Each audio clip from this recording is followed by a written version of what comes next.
Hey CHCC, I'm really excited that so many of you have joined us in our 2020 Bible reading plan.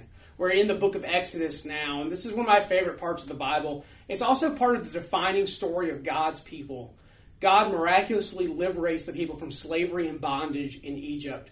And one of the things that comes up pretty often when we come to the story of the Exodus is what in the world's going on with Pharaoh's hardened heart. If you come to the text with sort of a deterministic standpoint, you may read these passages and go, man, God is causing from the get-go Pharaoh's heart to be hardened. Or maybe you come from sort of a free will perspective, and when you read these stories, what you say is, well, what's happening here is actually just the result of God's actions that are causing Pharaoh's heart to be hard. Or maybe you're trying to take a middle ground position, that what's going on is that God knows from the get-go that Pharaoh's going to have a hard heart. And when the text starts, what we see is Pharaoh choosing to harden his heart. But later on, because God really wants to prove his point and be glorified in the situation, he eventually hardens Pharaoh's heart. But sometimes when we read these texts, these complicated texts that have a not necessarily clear understanding of what's going on or how to interpret them or how to apply them to our lives, we want clear-cut, black and white kind of answers. One of the things that was really common in Hebrew culture and religion was to allow there to be some complexity and diversity, to have dialogue and discussion and even debate about topics where there seems to be two different ways of looking at the exact same text or the exact same issue.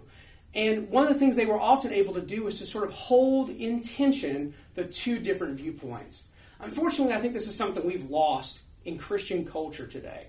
The idea that we can look at a text and see the complexity of it and not have to have all of the answers figured out in order to be able to trust and to find God in the midst of those stories.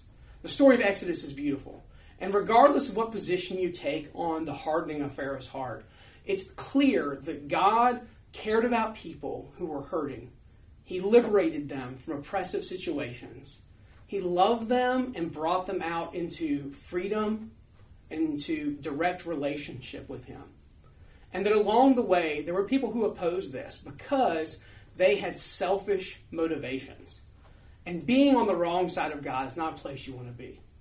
I would challenge you and encourage you that as you study through and read through the Old Testament, the Hebrew Scriptures, that you allow the complexity of who God is, what God has done, and how God is continuing to work in the world to just resonate in your life, to have conversations and dialogue with your friends and family and church members about the stories that you're encountering, and just continue to engage in the Bible.